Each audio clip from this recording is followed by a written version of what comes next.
Got it started again, Patricia, just in case. Okay. All right. So Patricia, we're breaking this up where I have the orange and the green slides, correct?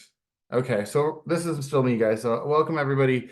Yeah, and we want to talk a little bit about the Legislative Interim Committee on Ozone, which many of our partners in a large coalition participated in that brought forward a series of bills that would later be transformed into a large package. And we're going to be digging into each one of those bills, what was in there before and what was coming later. But I want to be clear, this work didn't start just last year. It started many years ago when we began fighting back to pass the Air Toxics Act, when we realized we were going to continue to miss our ozone non-attainment multiple times with EPA.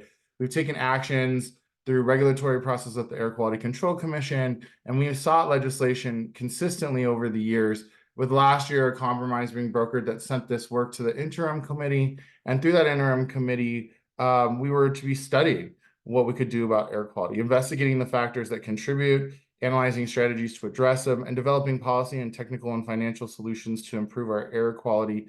Through that process, so much work was put in by the coalition members. And if you could go to the next slide, Patricia, I'd appreciate that. By so many coalition members and so many elected officials who put in a lot of time to try to figure it out.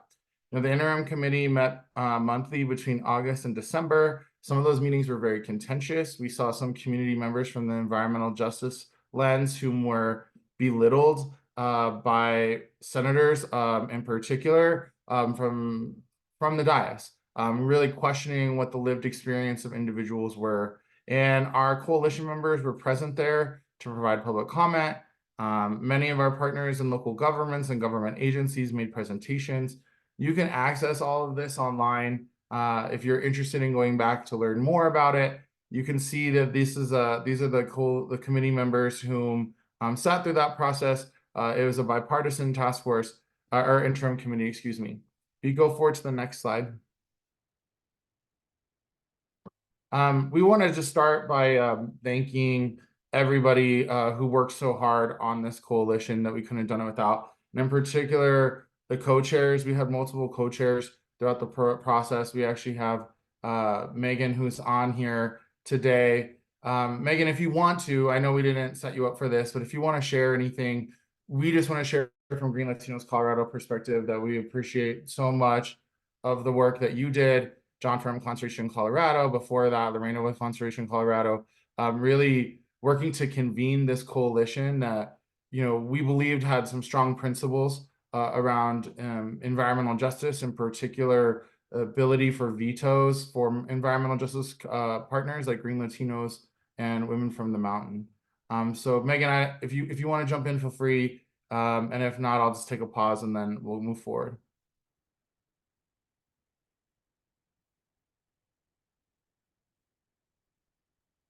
Hey, can you hear me okay? Now we can.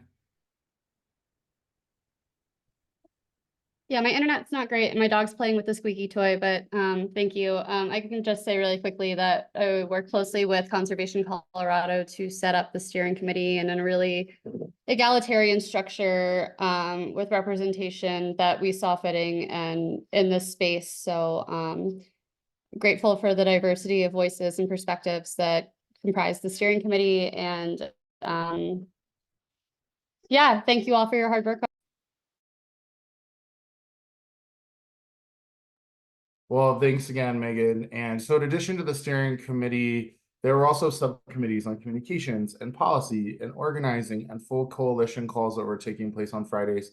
And so I really just want to say that I think through the beginning of this process, there was a lot of transparency, I think, that was baked into the process and sharing back to the community, which over the years, the strongest coalitions that we've had to pass the Air Toxics Act, the Environmental Justice Act, have had those kind of principles. And so if you go to the next slide, Patricia. We also want to talk about what was going on in the background, in particular, bills that didn't move forward and environmental measures that we were running. So these were bills that our community brought out of the Ozone Coalition. 1330, 165, and 166 are the ones that you're going to hear about. You'll see a star here next to 1367 because in the end, the larger agreement that was brokered at the very end included 1367. I want to be clear that our Justice and Green Latinos, when we first heard of this, we raised very much concerns. This was never a part of the conversation, and this is the administration's had a conversation with Representative Kip that came to this decision to include stripper wells, and we're going to get more into that in the long run. Also in the background, you're going to hear about a lot of the other bills that were filed by the industry itself that we think would have really had such a negative impact on all of the work that we were doing. Here you can see all of these bills that were brought forward, or ballots that were brought forward to send to really impact, to send to the voters to try to really harm us. And in particular, you can see a lot here. We want to really shout out Conservation Colorado, in particular, Jessica Goad, who's on this call, who brought us together and convened a space where we could talk about what was the harm that was going to be from these bills. What chance did we have to fight back on the ballots, spending considerable resources challenging each one of their ballots at the ballot box, and also filing for 3 of our own. 2 of which made it forward. One, with the right to healthy environment, was not seen as a single subject. I think this is an issue we faced with air, land, and water in the past, trying to bring other ballots forward. We just want to be clear that as this was happening, partners were coming together to talk about what could we do to try to defend from tens of millions of dollars that were being spent, billboards that were being put up, and ballot issues that not only would set back us on our climate policy, and I want to be really clear about this. This is why Green Latinos was so concerned, is because over the last 10 years, in each one of these environmental initiatives, we have continued to eke out and include more and more and more equity programs for disproportionately impacted communities, whether that's additional protections or more resources or a focus on enforcement. Like, these are the issues that our community has been asking us for across the state, and we saw that all at risk. And so that's really what brought us not only from working on the bills, also into this coalition of trying to defend ourselves either at the ballot box or from their bad initiatives. Can you go to the next one, Patricia? So when we reached this final agreement, there was a final agreement that was reached between certain parties that would make an agreement about what the future of the work that we would do would be, and all of those ballot issues that you saw in the last 2 slides coming down. All of our bills being shifted into these new bills was a part of that conversation. And we also got other kinds of commitments, which we're going to be talking about today. Green Latinos, Conservation Colorado, Healthy Air and Water Colorado, or Justice Sweep, Western Resource Advocates, and COPERG, together with the governor, the bill sponsors, Democratic leadership, and the leaders of Chevron, Oxy, and Civitas, we reached an agreement, again, to pull down all of those bad ballot issues that we didn't have the resources to fight, move forward on the bills and pieces that we're going to get into here later that we weren't sure we really had the votes to pass through a veto of the governor in the first place. And that agreement includes no ballot issues or legislation impacting upstream oil and gas, pre-production permitting, modeling, siting, regulatory emissions, and enforcement from a larger legislative perspective. And that they would agree, and we would agree, not to sue for litigation to overturn the new ozone or production fees that you're going to learn about here. We're going to spend time really digging into what this means and what is limited and what is not limited from our perspective of Green Latinos, and what our perspective is going forward of what we can work on, what we have been working on, and how we think this has impacted us. I think, Patricia, if you go ahead to the next one. We're going to transition to Patricia, who's going to dig into the bills that are what we have agreed to moving forward for hopefully cleaning up our air by tackling multiple sectors of ozone pollution. Thanks, Ian. I want to do a quick kind of read of the room.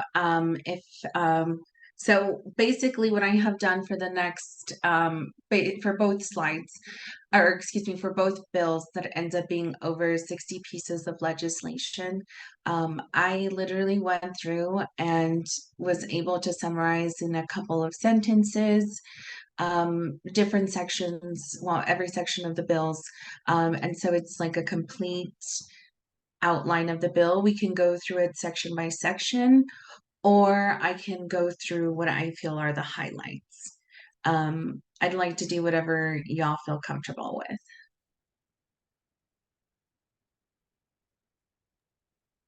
Would you like people to put it in the chat?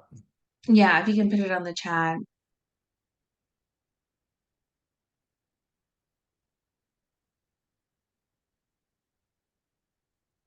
Doesn't look like anyone's really weighing in here, but she said, why don't you just go through it? I think it's important to go through the highlights would leave more time. Okay, here we go. People are jumping in. Someone requested highlights section by section. Okay, we got section by section here. Let's do it, Patricia. Awesome. Okay. So the first bill, Senate Bill 24229, focuses on methane mitigation measures. And so what we're going to see in this bill is a lot more authority to regulate being given to APCD, the Air Pollution Control Division, and ECMC, the Environmental or the Energy and Carbon Management Commission. So right off the bat, Section 1 also includes a few pages of legislative declarations, and so I didn't necessarily include those in here just because those end up being like the body acknowledges that climate change is bad, things like that.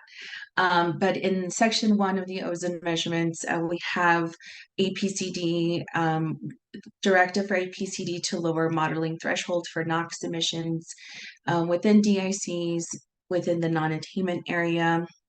And there's also a brief directive for ECMC to encourage and facilitate plugging, abandoning, and remediation of marginal wells and abandoned wells, especially in disproportionately impacted communities. Later on in the bill, there is a section that establishes a cash fund to be able to facilitate the plugging and abandoning of these wells. And so there's a directive for new rulemaking that must be completed by August 31st of 2026 to reduce NOx emissions from upstream oil and gas. And so that's going to be the first part of the whole process, where we see the oil and gas wells by 50% by 2030. And that's going to be based off of 2017 figures. Section 3 is going to go into the requirements that are going to facilitate real enforcement action on behalf of APCD, especially with repeat violators. So this will require APCD to require operators to complete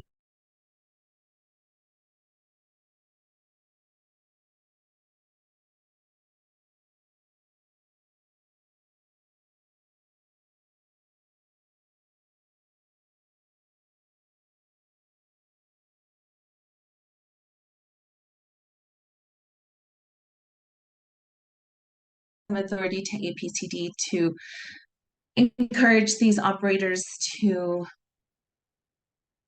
okay, hold on, let me turn off my camera, my internet's unstable. Okay. It would allow APCD to have the authority to have operators, okay, can you guys hear me? Yeah, we I saw can. the chat. Okay, I'm good now. Okay, cool. And then by 2024, there must be an enforcement report that summarizes the previous 5 years of enforcement actions and results. And so what that's going to look like, what they mean from the last 5 years is going to be from October 1st, 2019 through September 30th, 2023. And the reason those dates are not calendar is because it's all based on fiscal years.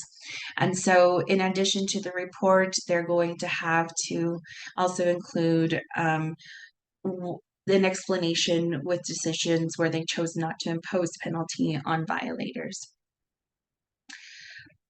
When by 2025, APCD must also report on enforcement actions, the results, and the penalties assessed.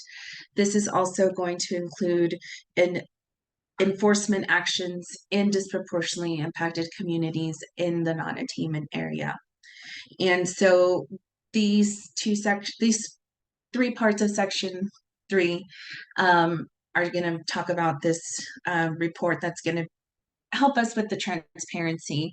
I know it's very difficult to be able to see. We hear the agencies say that there is enforcement, but it's really hard for us to see it when there's not much transparency. So this will help in the transparency aspect with APCD. And in addition to that, this is not exactly what community had been asking for with the bill that was presented, but APCD is going to have to create a listserv that notifies public members of the public around potential violations, and then updates on the status of an investigation and any enforcement action taken. And so this, we feel like it'll be an important step to be able to get where we want to get when we have notices or reverse 911s for a lot of things that we are experiencing in our communities. And that's especially important because a lot of the times communities won't get notified until sometimes even weeks until there's been an incident or a violation.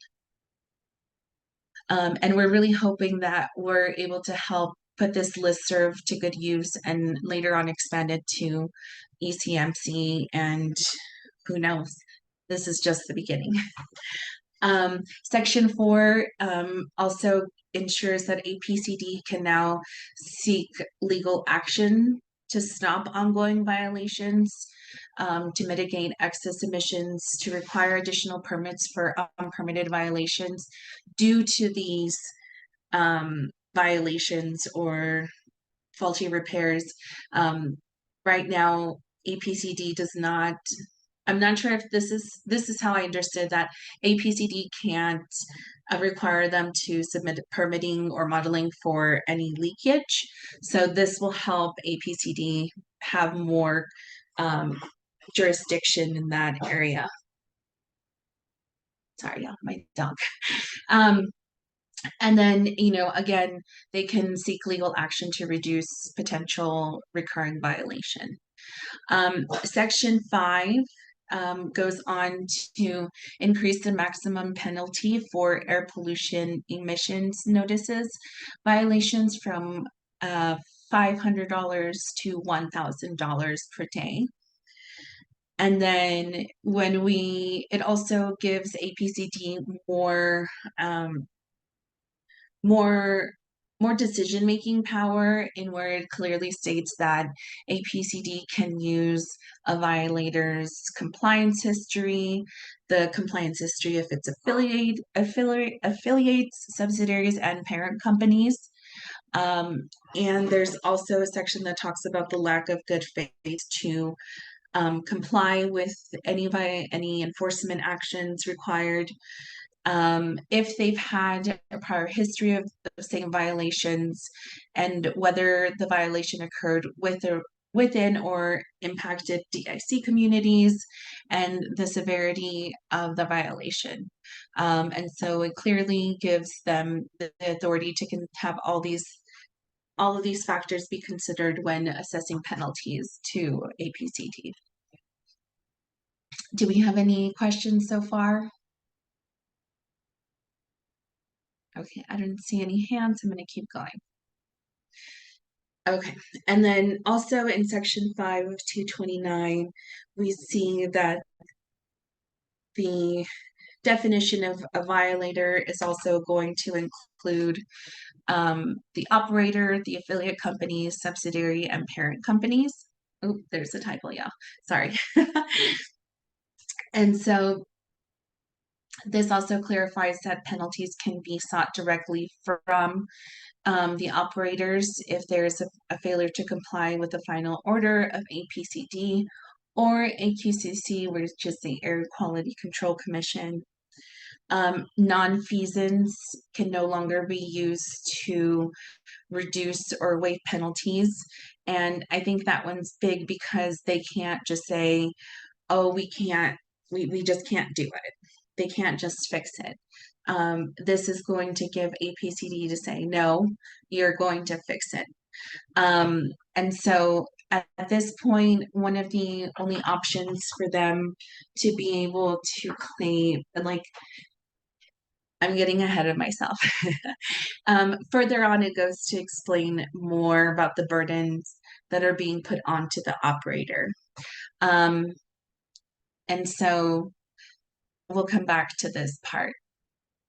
Section 6 clarifies that the division has the authority to impose civil penalties for violations requirements related to air toxin contaminants, fence line, and community-based monitoring. If enacted in the House Bill 1338, we'll also be able to have some more petroleum refinery emissions monitoring, so we'd be able to have more monitoring set up at Suncor.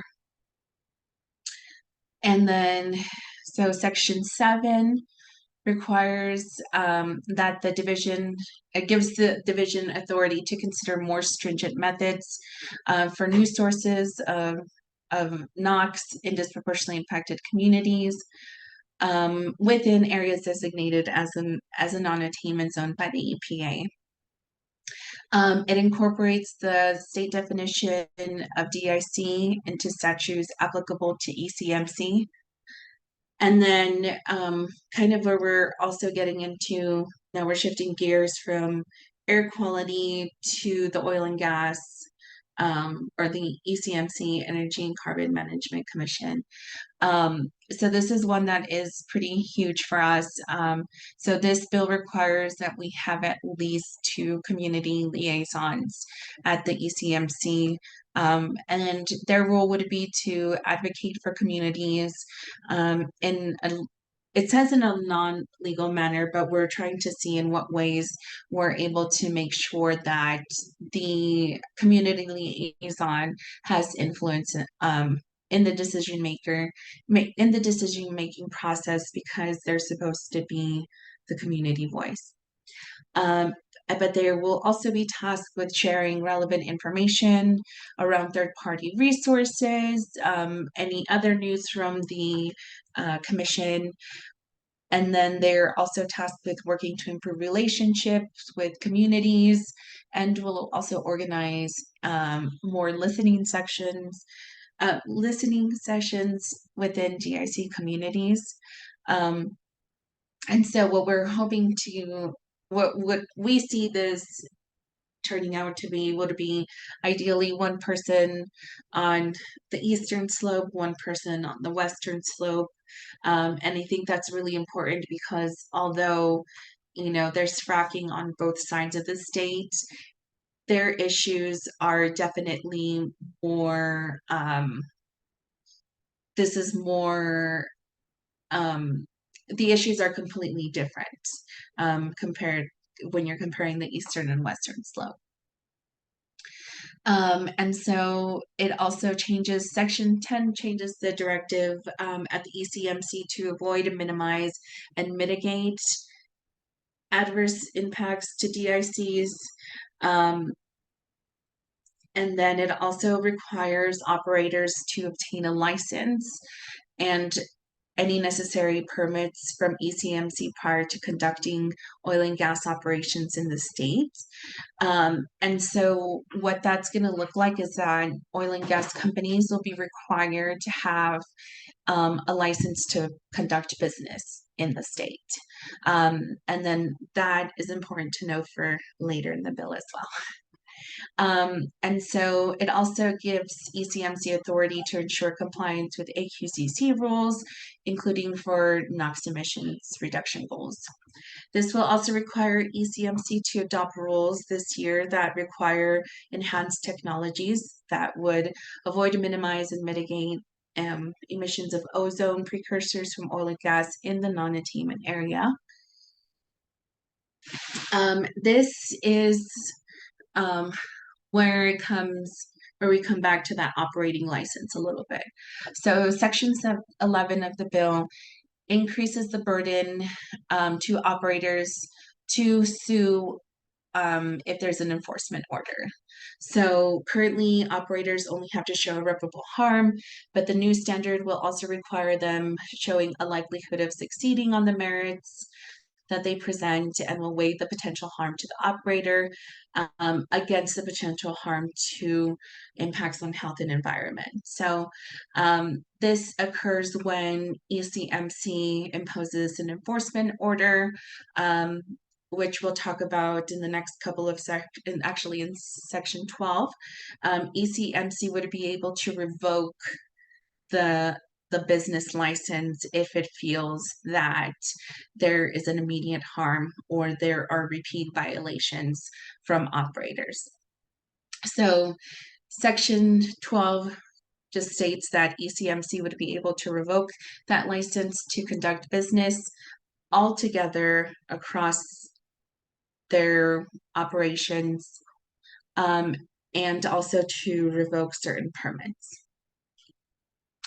And then this expands ECMC's authorities for stopping oil and gas operations, like I said, beyond gross negligence, willful misconduct that will also result in penalties of $1 million or more, violations that cause adverse impacts to humans, health, environment, and violations that cause injury or death. ECMC's authority to use, or extends ECMC's authority to use their cease and desist orders beyond emergency situations. Like I said, anytime there's significant impacts to human health, safety, welfare, and anytime that they would want to reinstate their operating permits, they would have to request a hearing from ECMC. Unfortunately, there wasn't a lot of detail, and so we would have to wait a little bit more with ECMC, but it grants all this authority to the commission that it hasn't had before. And I think that's something that's really big, because that's what we've been told before, is that they don't have the authority to do X, Y, or Z. And so within this bill, we've been able to have it in writing that they have the authority to impose penalties, that they have the authority to stop operations. And so for me, this is one of the most important parts of the bill package. Section 13 is going to establish the funds within the ECMC cash fund for the funding for the community liaison. And then section 14 expands the scope of the orphan well mitigation enterprise to include marginal wells, not just orphan wells that are also of high risk of being orphaned, and prioritizing the plugging of marginal and orphan wells in disproportionately impacted communities. This will also ensure that the costs associated with plugging, reclaiming, and remediating orphan well sites and marginal well sites are in the state are borne by the operators and not the state. The enterprise will also issue guidance establishing the standards for marginal wells that would qualify as a marginal well to be plugged. And the prioritization of wells in or near disproportionately impacted communities is, as well as wells in that have been shown to have adverse impacts on public health, safety, welfare, and environment.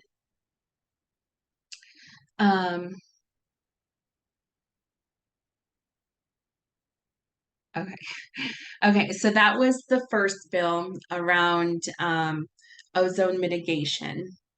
Are there any burning questions, or are we good to start on 230? Yes, Andrew. Yeah, I just wanted to point out that the ECMC authority around the hearings to revoke licenses is really targeted.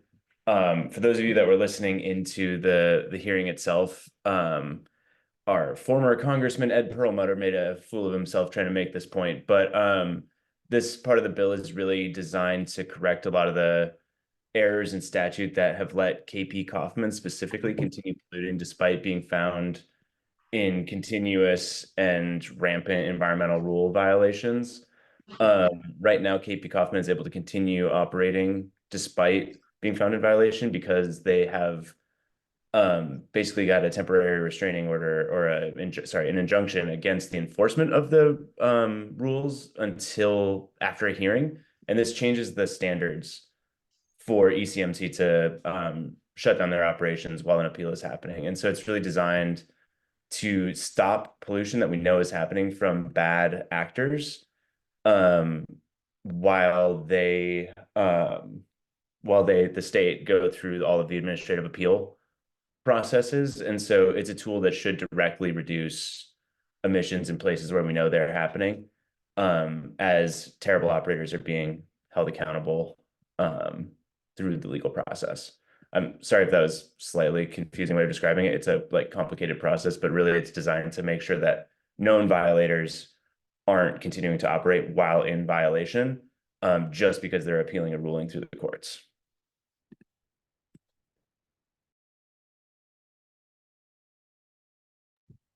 Thank you, Andrew. And for those who are wondering, Andrew is with Earthworks and worked very closely with us in this coalition. I just want to summarize this before we move on to the next bill that, things that we heard from the community throughout this process were that we needed changes to modeling and permitting. We delivered that. We heard that we needed increased enforcement. We've offered a series of tools that not only increase enforcement, but add additional protections for disproportionately impacted communities. We've created tools that not only dealt with groups like Andrew was just talking about, but Suncor, whom had to go to settlement in order to invest in electric upgrades that would have helped been preventative maintenance, from causing more of these power outages and therefore more violations in our communities. We know recently the state could have gone after them for 34 million. They ultimately did 2 and 8 and some change. That 8 million being an investment back into Suncor itself. And so now we've given that authority very clearly to CDPHE that they can make those requirements for those investments without having to go to settlement, which means we believe more enforcement actions can be taken for more money. We've consistently heard we want stronger community engagement. That was directly related to the request that we made around notification. The community liaisons, disproportionately impacted communities being included in ECMC is huge. Having new positions in ECMC is huge. This is similar to the work that we've done in CDOT and CDPHE, and the EJ task force is really about embedding equity into agencies across the government. Disproportionately impacted communities are called out significantly in this bill, and there are significant well closures that will be taking place as a result of this, both wells that are marginal and reaching the end of their life and those that are abandoned. And moreover, the just transition for workers has been made clear with programs that will be set up internally inside ECMC to move people who are working in the oil and gas sector into just transition jobs to cap and closing communities. So in sum, those 3 bills turned into this one ozone bill, and then the next bill that we're about to talk about. But I just want to be really clear that throughout this whole process, and as GreenLatinos participated with our partners, we kept these kind of principles as our North Star, and we believe we delivered in this bill. Go ahead, Patricia.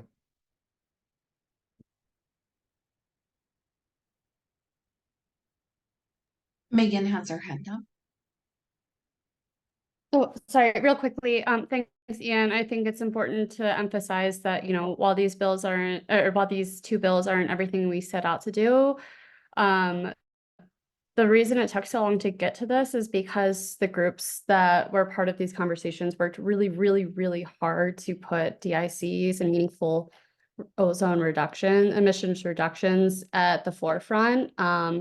And refuse to accept anything that wouldn't see meaningful progress on these fronts. So I do want to just continue to emphasize.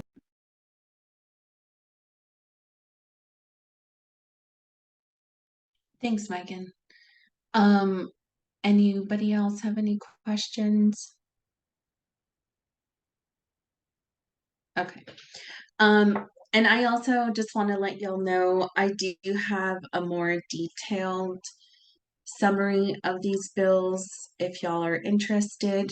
We are also happy to share the slideshow. It's already in English and Spanish for your convenience. Okay, so moving on to the oil and gas production fees. So sections 1 through 2 are legislative declarations and definitions that are going to be used throughout the bill. Section 3 establishes the purpose of the Clean Transit Enterprise. And so the first half of the bill goes over the production fees and how they're going to be used in transit, and then the second part of the bill goes over the fees that are going to go towards wildlife and conservation and remediation. So section 4 of 230 is going to kind of set up the enterprise system. And so every operator is going to be required to start paying quarterly starting July 1st. By October 1st, 2025, the ECMC will need to provide them with guidance. And ECMC is going to be responsible for posting the prices and therefore helping the operators calculate their production fees. And so the production fees are going to be set in a manner where they use the average oil spot price and the average oil gas spot price of the previous calendar quarter. And so the production fees are going to fluctuate based on the previous quarter. And so that's going to allow us to there's going to be the fluctuation that we're going to be expecting. And so I feel like it's a little scary, but at the end of the day, we know that this industry ebbs and flows. The production fees will be set by the enterprise in collaboration with ECMC for quarterly. The fees will be set by the enterprise in collaboration with ECMC quarterly for the previous calendar quarter, and then require quarterly filing for producers. The production fee for clean transit and wildlife remediation will be collected at once, and then it'll be split in the treasury. So the first part we'll talk about is the transit fees. So 80% of all the production fees are going to transit, 20% of the fees are going to go to wildlife remediation. So 70% of the transit funds will go to a local transit operations cash fund, and this is going to be for projects that are going to expand transit service, increase ridership, improve system-wide connectivity, and therefore decreasing vehicle miles, GHG emissions, and air pollutants. The applicants for these monies must show that their plan will achieve the items listed in the mission above. And this will be used for operating costs, and they must be used within 2 years, means that there will be shorter timelines and hopefully more projects.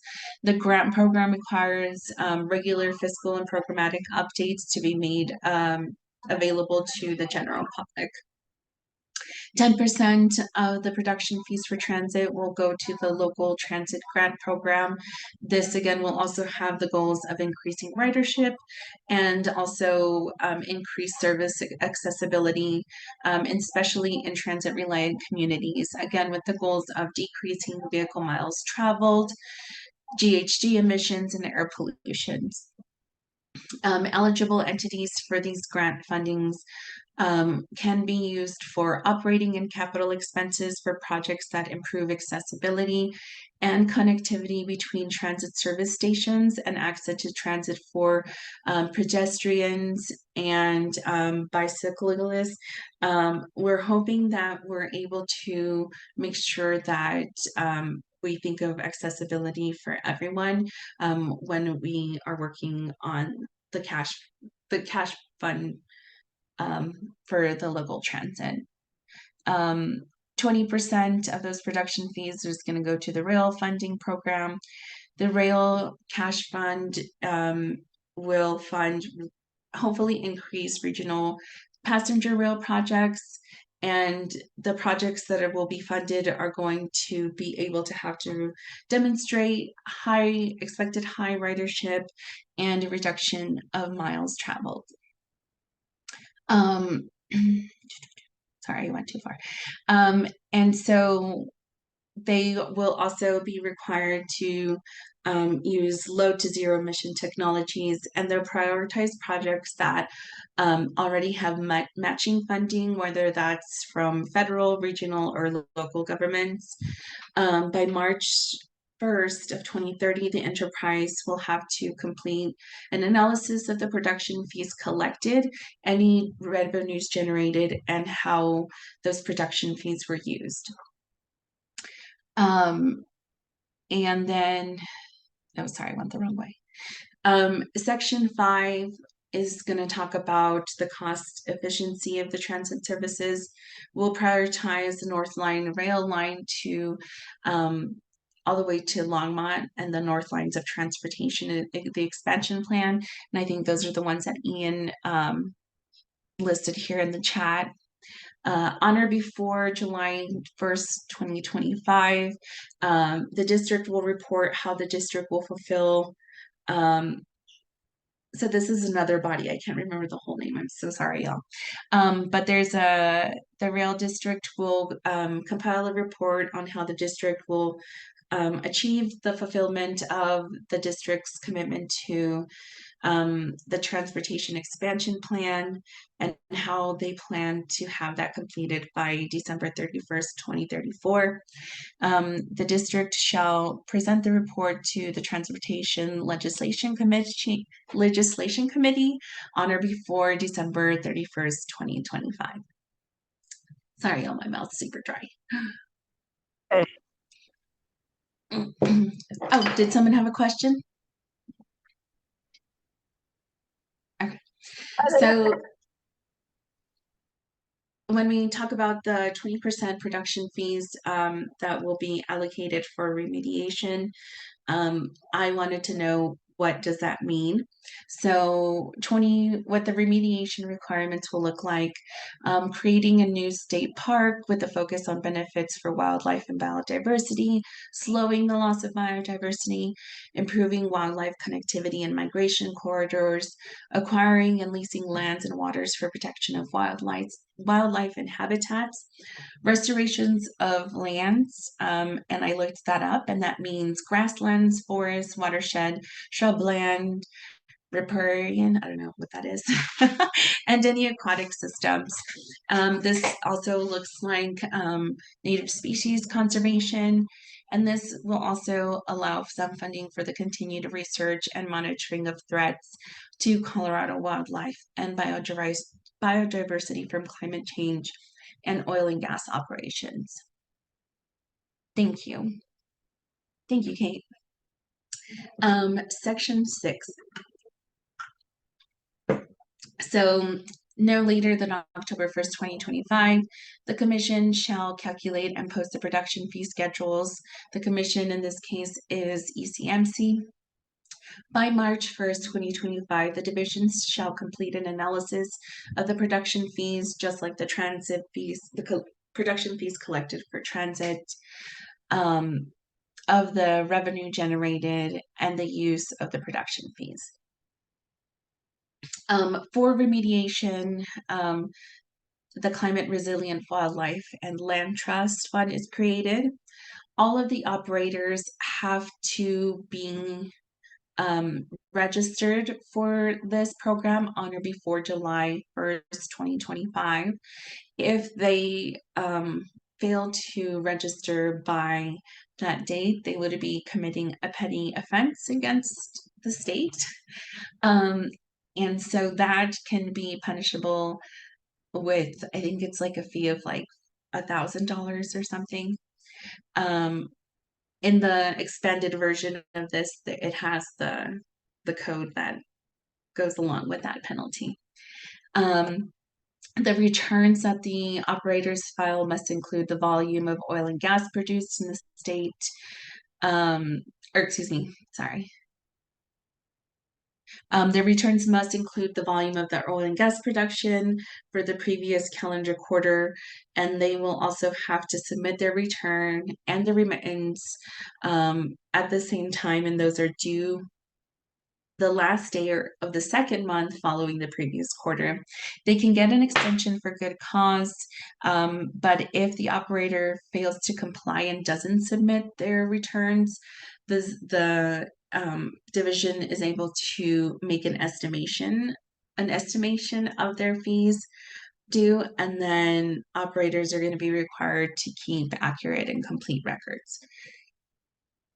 So this is kind of what we are expecting in terms of the fees that will be collected based on 2023 prices. We'll see up to 206 million. Based on 5 years, we'll see 138 million. Based on the last 10 years of production, we'll see $129 million. Based on 25 years, it'll be 147 million. And I'm not sure how they got to this number, but I am trying to look into it. This absolute minimum based on the lowest prices is going to be $12 million. And again, these figures here are going to be the total revenue collected, and it would be split 80% for transit, 20% for wildlife and remediation. Okay, so this is the end of the summary for SB 230. Are there any questions or any comments?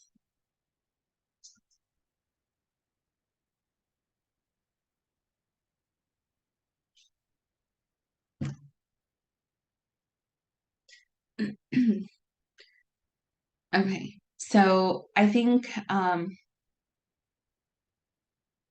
there's more money specifically for orphans. So if I'm not mistaken, as I understood, the production fees are only going to go towards the transit enterprise and the wildlife and remediation. Yeah, so you'll see here Okay. there's $5 million, Kate, that are going to be set aside for the marginal well program in particular. Oh, That yes, and will that'll be used sorry. yeah, and that will be used to match for federal dollars. And so we were actually, this is one that when we were negotiating, we were referencing the available programs from the Build Back Better agenda, and we believe that $5 million can be leveraged for more each year. And we suggested to the oil and gas industry the first well they could close was Bella Romero. Continue to have that conversation with them, in addition to the disproportionately impacted program for abandoned wells.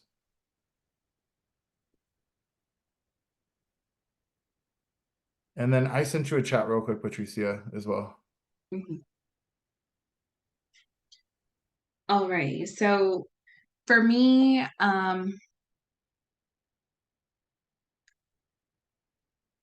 okay, awesome. So this was a very interesting experience for me because I've never done such a deep dive of this kind of legislation. So I was really excited to put this together for y'all.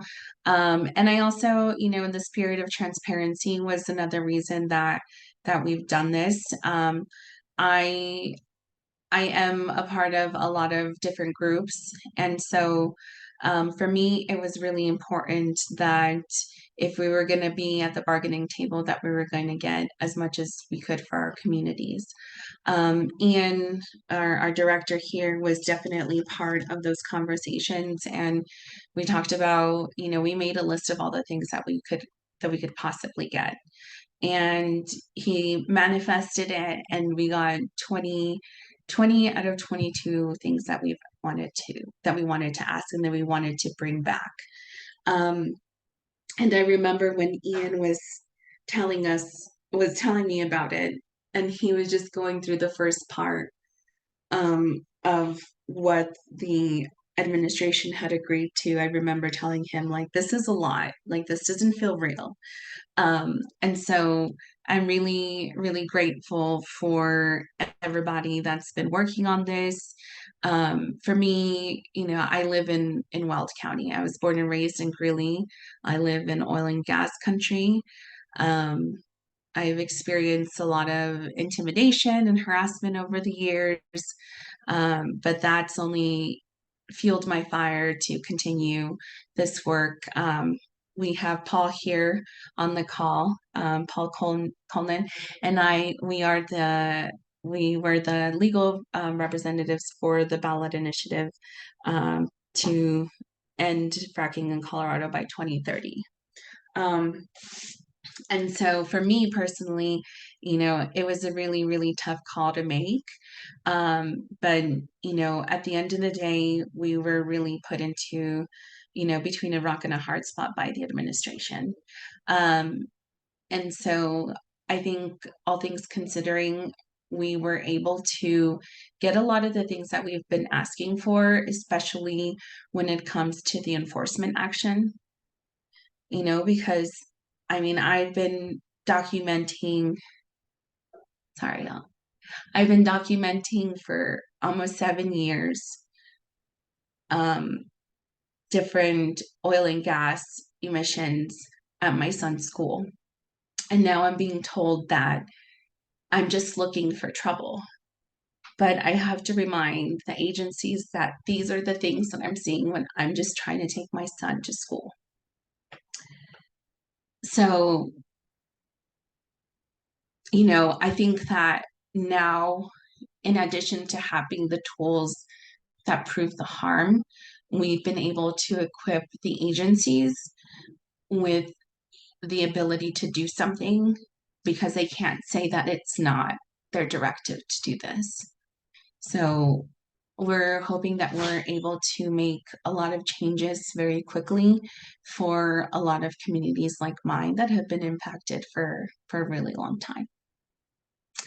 So I'm going to pass it on to Ian now, and we're going to review some of the items that were also additional commitments from the administration that were not necessarily within the bills.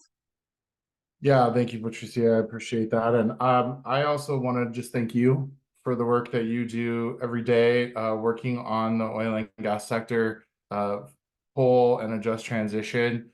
You are the expert on our team on these issues, and that's why you were the one presenting today about the bills themselves. And so we're just really grateful for you.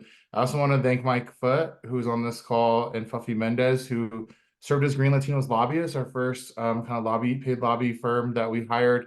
And what a difference it made. It's really impactful when environmental justice communities have the resources to engage in all parts of the political process. And so, Mike, I know you're on here. I really want to extend our thank you for the countless hours that you put into this and so many of our other bills. So some other additional commitments that were part of these conversations were, we had other bills that have moved forward, 1338 in particular, which is the EJ Task Force recommendation bill. People should know that in the last 2 nights, Suncor made a last-ditch effort to try to get the Republicans to filibuster the last 200 bills on the EJ Task Force recommendation bill. And thanks to our lobbyists and our community and many people on this call that were in our coalition, we were able to beat that back. And that is going to send into motion what we think are going to have huge impacts to Suncor long-term, with a regulation specific for them that we believe can hopefully stop the flaring that we see as one of the largest immediate issues that we can take care of at Suncor. We also know that we've been getting our butt kicked at the Air Quality Control Commission, whether that's on ozone SIPs that require community participation. We ourselves have been in active litigation for other rulemakings related to the Air Quality Control Commission. I think we've come to a realization, both with the administration and with other actors like the industry, that professionalization of the AQCC must occur in the next 2 years. And so we've gotten commitments from the governor's office to continue to have that discussion through the interim. The EJ Action Task Force recommendations are long and lengthy and will take a very long time to implement, but we see, for example, structural changes to DNR, CPW, the State Land Board, and so many of the other agencies that are further behind. They're fully committed to that interagency work. We know that we are still committed to working on other climate and roadmap strategies. And believe me, we know that there need to be changes to the roadmap, and we made this very clear with the communication with the governor's administration that we believe equity in many ways is missing from that. And so I think we got some commitments to have conversations about what equity can look like in the last 2 years of this administration through the roadmap. And as you will see, APCD, the control division, will have through this work that we're doing, they'll be impacting other sources, not just oil and gas. You go to the next one for me. As we talked about, we're for workforce development, though this isn't in the bill, we know that the ECMC is going to set up a workforce program that is going to direct them to do outreach and connect displaced workers, again, to orphaned wells and marginal wells. And we know through the EJ task force, which we brought with the pipe fitters to include the oil and gas workers in the Office of Just Transition. We believe that we can get there either in a bill next year or the year after with this administration. That is something that became so clear, was that they wanted to be aligned with helping us move forward on the Just Transition. We know we need it. And then, of course, like these new enhanced technologies for permit conditions, we think all of this is moving in the right direction. Again, the delivering on these modeling and permitting and enforcement and closure conversations that have continued to happen. Next slide, please. So we wanted to just take a moment to pause and tell people that even though GreenLatinos has agreed to not bring a ballot issue or to pull legislation related to production or pre-production, those are very narrow in what tools are available to us in our commitment to pushing back on oil and gas and the impacts it's having on our communities. We are committed to, of course, doing education about the harms that are happening to our community. We recently signed on as a signatory opposing a specific permit, the Lowry Cap with ECMC and with the CDPHE Ombudsman. We're currently in active appeals against CDPHE for Suncor's water permits as well as their Title V permits. We're in active litigation against the state of Colorado for our DIC-CIC rulemaking, which was part of the Environmental Justice Act and directly relates to modeling and monitoring that will take place in disproportionately impacted communities. And it was part of our failed 1339. Earthworks, who's on this call, 350, our partner, we're in this active litigation. We can't talk too much because we're in settlement talks, but we're in that conversation. And we're working on upcoming administrative procedural rulemakings, which there are many, including the Air Toxics Act and procedural rule change for Air Quality Control Commission. If you go to the next one for me. We also just want to take a minute to show where we think the work needs to, what we've been working towards, which is taking on the midstream. We believe that the midstream of the oil and gas industry is one of its weakest links. We've seen it flare its head with the Uinta Basin Railway. We are in a position where they're trying to widen pipeline to Suncor. That's our Stop Line 1 campaign. We have Patricia actively working on the midstream steering committee to reduce methane emissions from the midstream, which will have a report launch soon.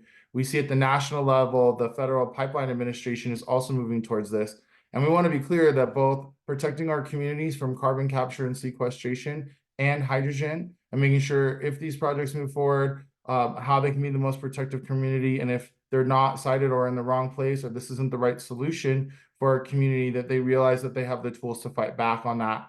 We have 2 reports on the midstream that we worked with the School of Public Health that we are going to be launching publicly on our website and doing some separate presentations about the midstream on, so you can see where GreenLatinos focus is going. We also, in that vein, have passed a bill around railroad safety, requiring Office of Railroad Safety to be studied and included public health factors. And we believe this is integral in the midstream work as well, and will be taking place through the end of the year.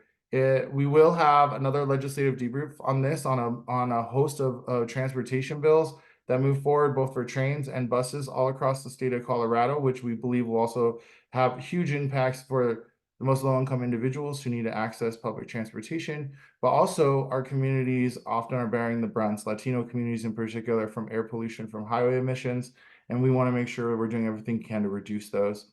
And just lastly, CPW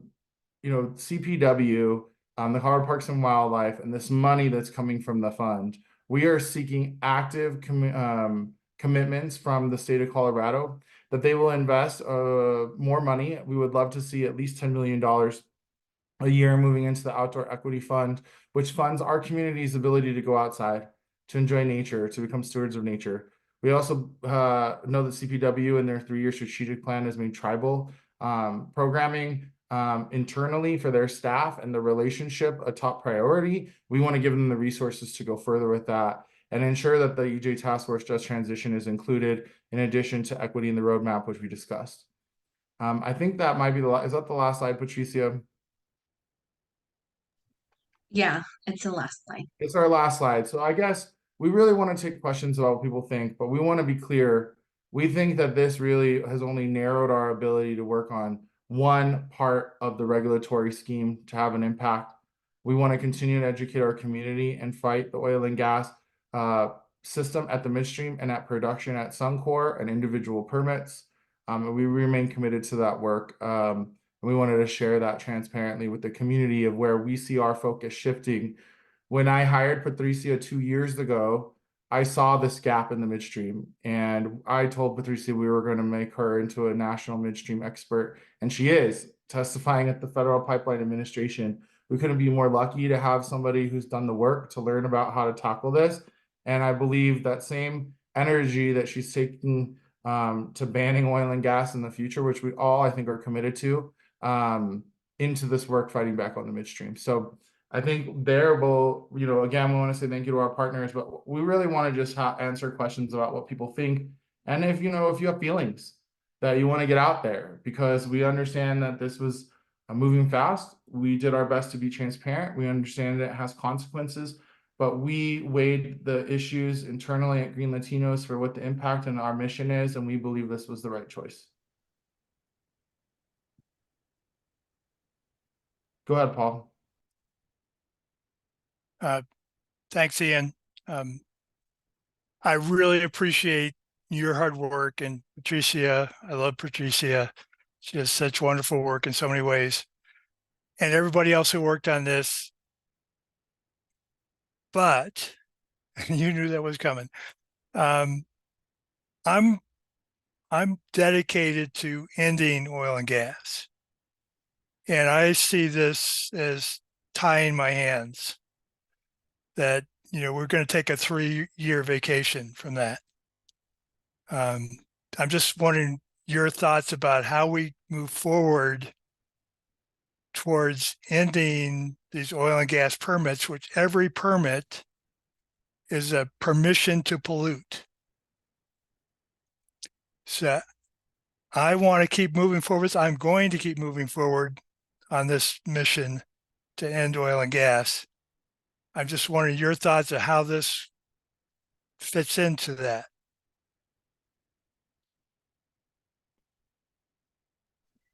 For me personally, this gives me the opportunity to start helping my community immediately.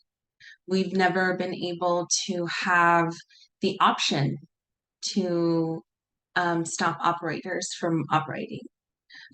There are, and really we have this spill report, I really appreciate Andrew for bringing up KP Kaufman. And so for me, this is going to help my community immediately. Y'all already know how I am, so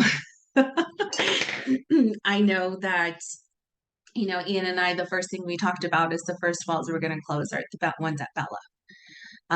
And so this is going to be the next, for me, this is the next step is, okay, now we have the rules that say that we can do this. And so we're hoping that once we shut down one well, it'll make it easier for community members to start doing that in their own community as well.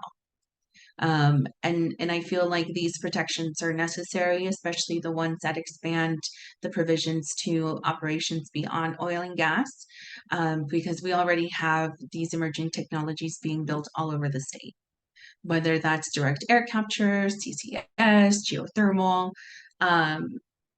It's such a moving target, and so I feel like a lot of these protections are also going to help us when it comes to emerging technology siting.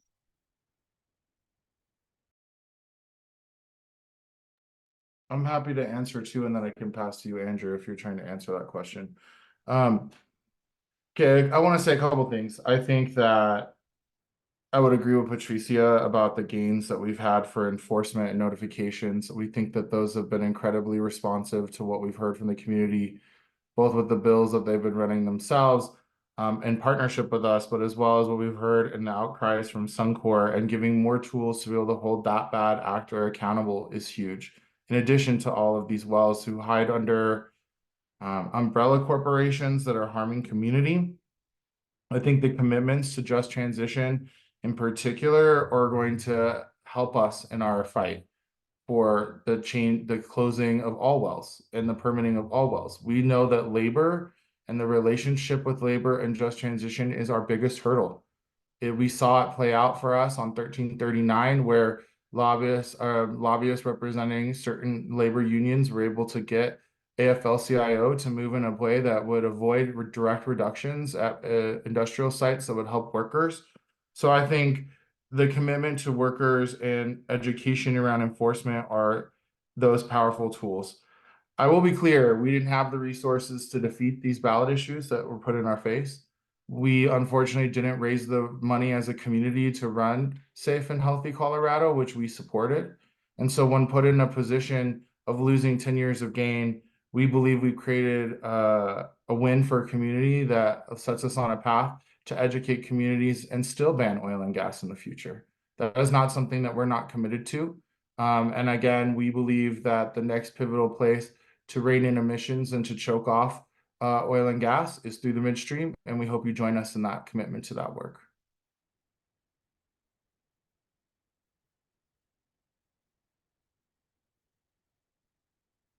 And go ahead, Andrew, I see your hands up.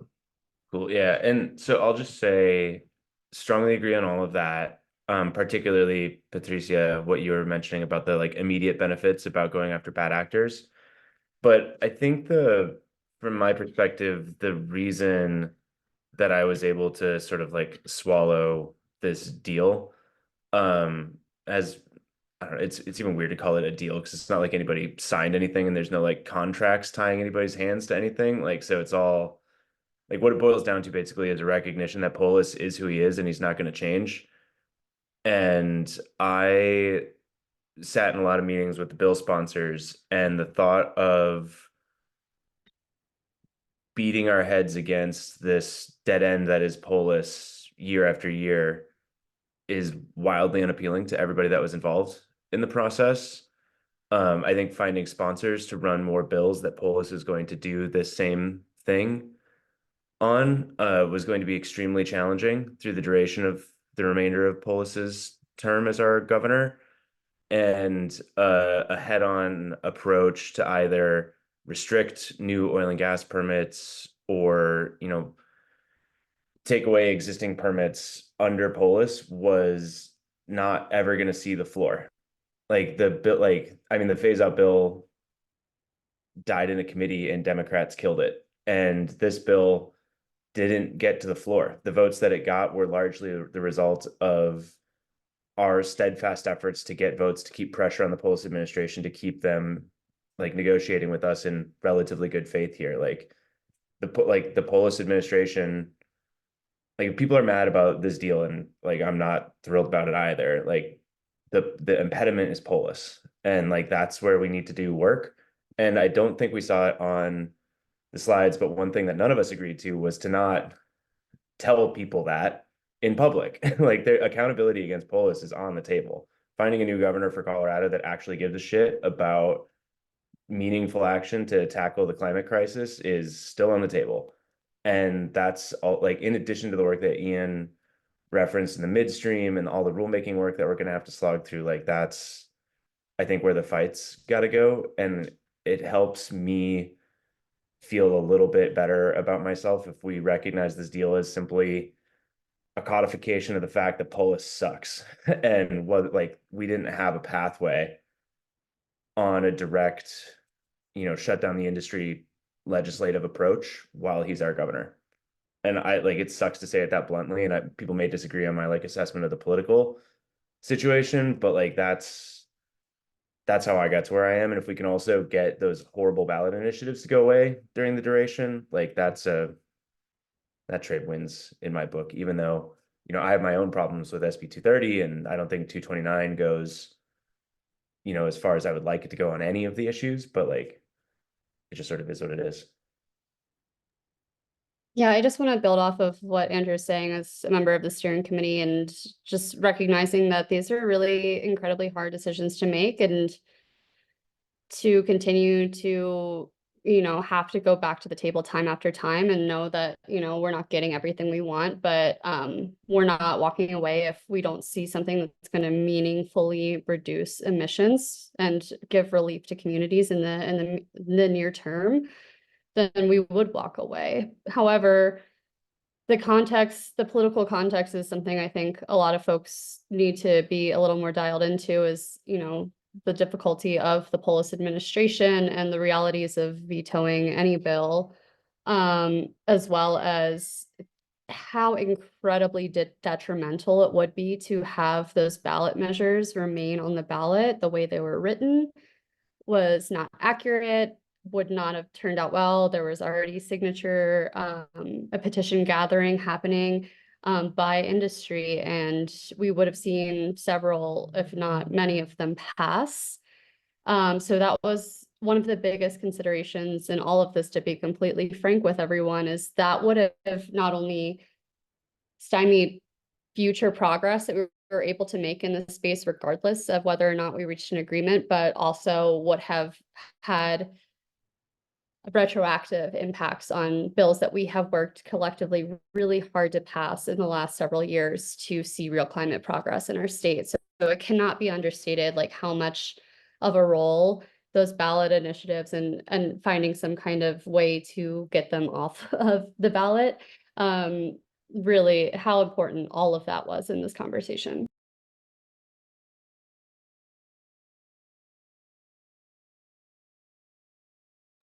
Go ahead, Nat. Nat.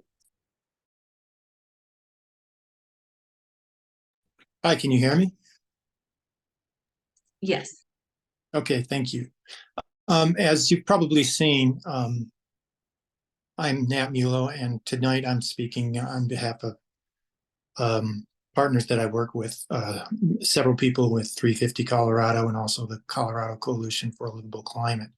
First, I want to say thank you for this, and thanks for inviting me. And it really sheds an awful lot of light, and probably only 1/10 of 100 of lumens of all that those who pivoted fast enough to be able to participate did, and the time you spent. In my addition to the chat room, that CCLC did not agree, nor did 350 Colorado, with these bills at all. And we testified to that fact during the legislature. And there are several reasons for that. They're very big picture sort of reasons. It's sort of hard to understand what's going on when you're not up at the table or in the room where things happen. And so that's part and parcel of why we disagreed. But I think it's still valid to say that I think industry got an awful lot out of this. And one of the things they got out of it is us possibly fighting amongst each other and wondering about everybody's motives and reasons for making a deal like this. We know that's second guessing, armchair quarterbacking, but it's all we had left to us in the process. We don't think that that's a good thing, because these are some really huge names in the environmental movement. Those people on those lists, those organizations on those lists work really hard, and they have a lot of influence. The other thing that I think our comments don't specifically state is that we feel great loss, and it has to do a lot with what Paul mentioned earlier. That loss was one of the bills that we were supporting that got killed because of this, was actually having the dialogue about, as Paul mentioned, and I know you all support, having the industry hold over our head that we're not supposed to, even though you've made it very clear we can keep moving forward on having that really important conversation about just transitions and phasing in the renewable energy economy. Industry hated that we said phasing out oil and gas. And there were some pretty visceral reactions during the legislative session and a lot of pressure. So I just wanted to make those comments. I can answer questions if people have it, but I think it's best that you just take some time to read why we objected. Those are some of the reasons behind it. And thank you all for your work. It's really a beautiful thing that you were able to do.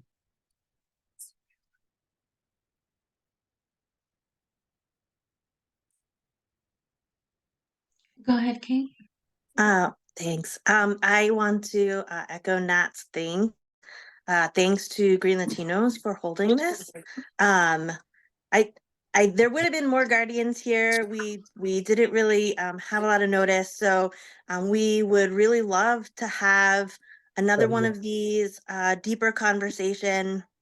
I want to echo something else that Nat said about the governors creating division within our movement.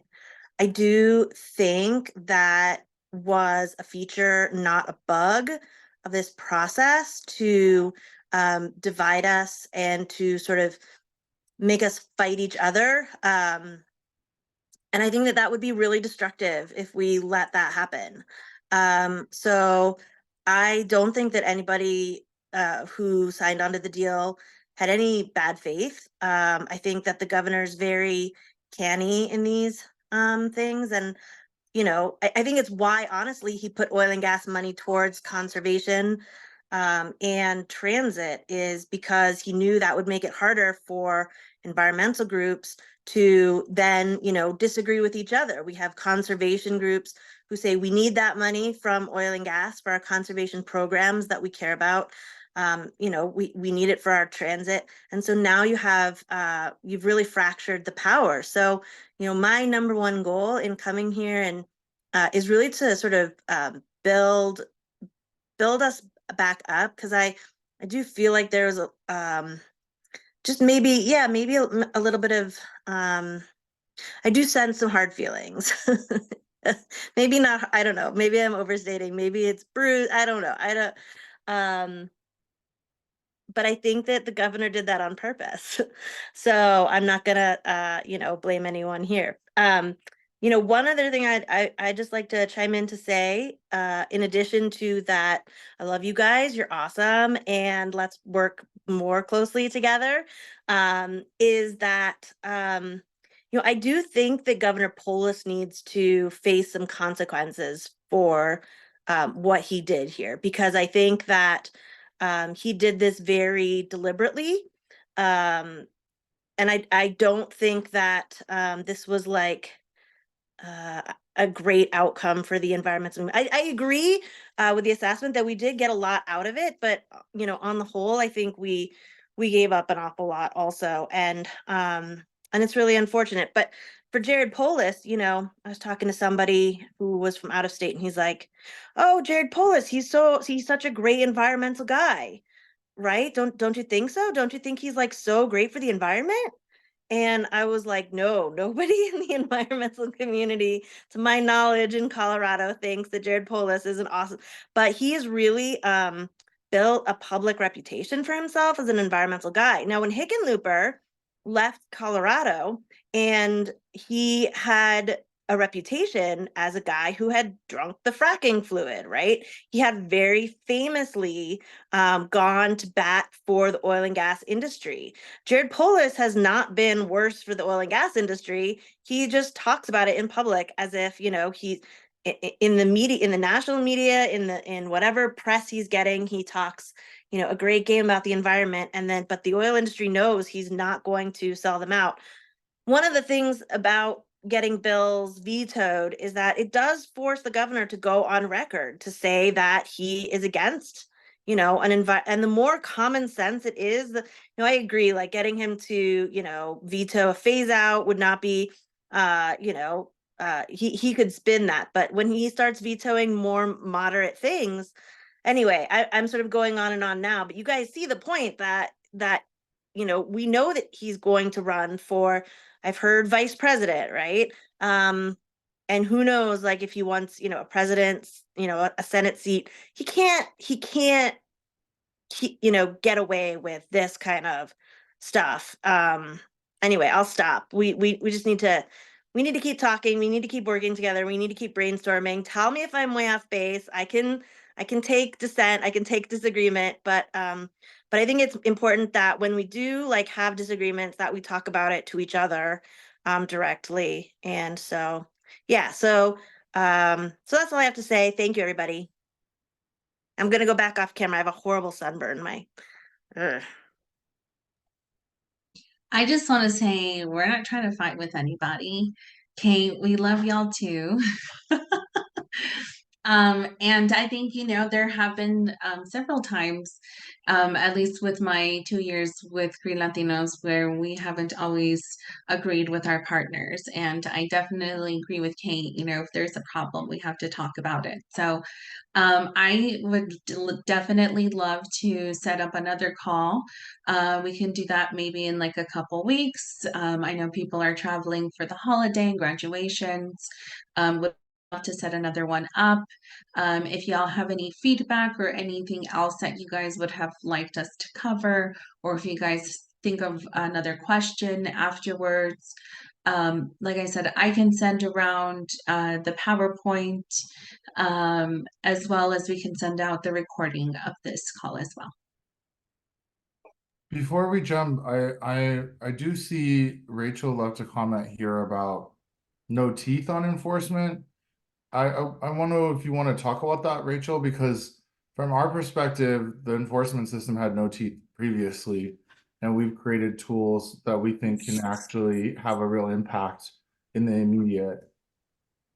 Right. I think that like just in terms of, you know, working with when we did the rulemaking for oil and gas before, and how I don't see anything shutting down. And I appreciate earlier when it was mentioned that getting these license and permits prior to operating, which I'm like, why isn't that happening already? But okay, I had to get a license before I could drive a car. So there's that. Double kind of a two track of legal, I guess, law, right? But then when we're thinking about any of our rules and legislation, like I was just thinking also, you need staff. You need people to be out there checking the pipelines. You need people out there checking to see around oil pads if there's something gone awry. You need to, like, this is the role of CDPHE. It's the role of, you know, all these other you know, agencies. But Polis has done a really effective job of putting people in place, in power, who are status quo people, who are, I'm not going to be personal, but mediocre in their understanding of what needs to happen. And they are not there to actually protect the environment. They're there to, much like HR, to protect the company, right? They're there to protect Polis, to make him look good, to make this whole thing look like it's like Polis is doing a good job. And I appreciated what you said earlier about, he talks a big game in public about the environment, but what's the actual reality for all of us who work in the environmental space? We know that's the complete opposite of what's really happening. And so it's really frustrating when I'm talking about no teeth and enforcement. I'm saying we can make a lot of pretty laws, but until somebody's out there saying, Suncor, you're done. You're shutting down until you create a safe oil and gas operation. And that seems to never be on the table for them to shut down. But I will tell you, if I was driving recklessly for, you know, months on end, my license would be taken away from me and I would not be able to get into a car. So I'm very frustrated. And I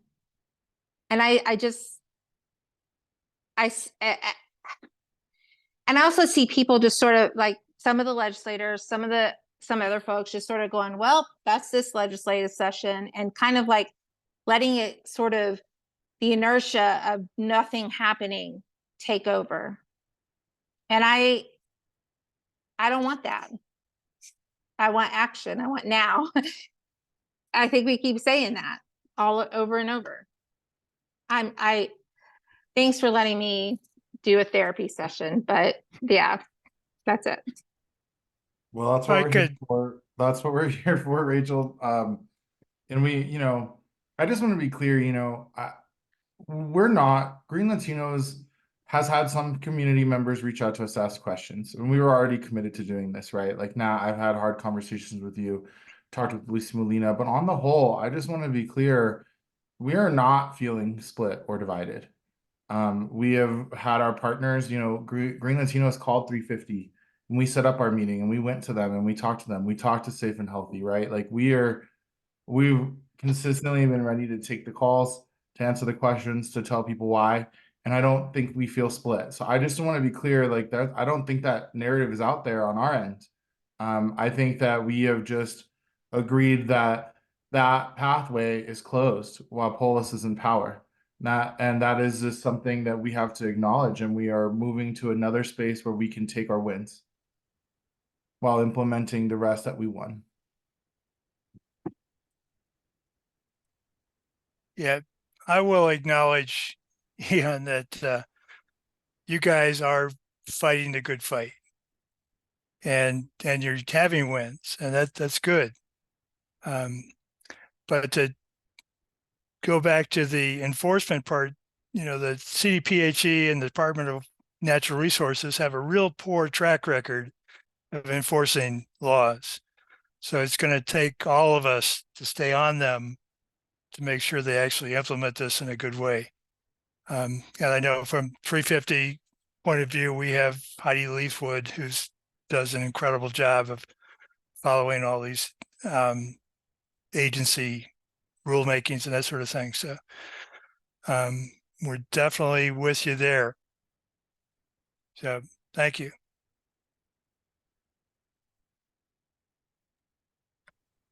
Hi, folks. I'm Margaret Crane-Anixtein. I'm the director of the Colorado Sierra Club for folks who I haven't met. I've been in the role not that long, so I haven't met all of you. But I wanted to say I'm also feeling very echoing what a lot of folks who also sat on the steering committee of the Ozone Coalition have said, feeling very frustrated by the position that the governor put us in. And Rachel, to something that you said about enforcement, but also about the fact that the administration has done a pretty good job of avoiding the enforcement authority that they already did have. To me, kind of my biggest takeaway was something that also I think Andrew and others mentioned earlier about how under this administration, we are going to be continued to put into this position where we have a governor who doesn't want to do anything on oil and gas. And so I think we need to be thinking about strategically, and what we're doing at the Sierra Club is thinking about some of these other avenues that we have for impact. So whether that's through litigation, whether that's through direct advocacy against the worst polluters, whether that's, forcing, calling out the administration when they fail to implement the enforcement. I think particularly now that we do have more things on the books after these bills are passed, I think it provides us with an even bigger opportunity to name and shame the Polis administration when they don't do the things that we want them to do on enforcement. So, as really as much soul searching as we had to do at the Sierra Club as we were thinking about this, when we think about the fact that the Polis administration is removing legislative options for us, whether we want to or not, when we know that our bills were going to die, whether or not we took this deal, I think what we're thinking about is an opportunity to really take a step back and be strategic about the avenues for influence that we do have. And I think that would be a really important conversation for us all to have together. And so I am hopeful for an opportunity to connect with other folks and appreciate Green Latinos so much for holding this space and look forward to future ones as well. But a conversation I would love to have with this community as well as a broader community is, you know, because of this deal, but also regardless of this deal, what can we actually do on oil and gas under the Polis administration, and what can we do to set ourselves up for the future after the Polis administration? And I think that these are all really, really important conversations for us to be having, and I really hope that for folks who do feel like relationships have been strained through this process, that we can make those right, and that we can move forward together, because I really agree that with something someone said, that our movement is much stronger when we all are working together and standing together. And I hope that we can do that. And I think there are a lot of opportunities and a lot of important moments for creativity in the coming months and years.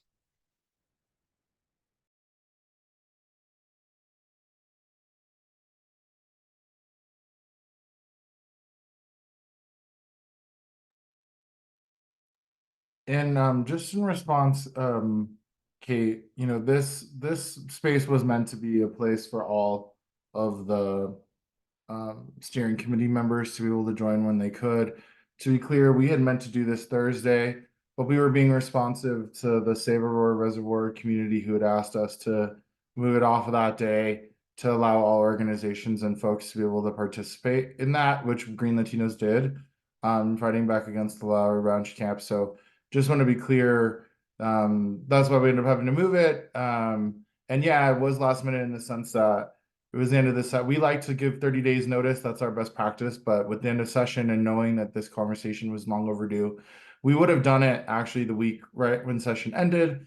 But Green Latinos had our national summit. So my whole staff was out of the pocket to be able to organize. And so that's how we ended up here. But I do believe, Kate, that I just want to really just clarify that, like, all the other organizations that signed on, all the other organizations that were part of it, like, we consider this all of us collectively trying to push for transparency.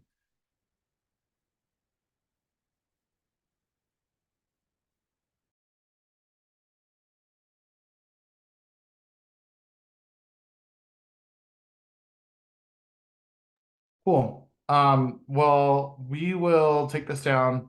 Everybody have a great rest of your day. And we will continue to talk soon. And of course, always reach out to us if you want to know more about the details.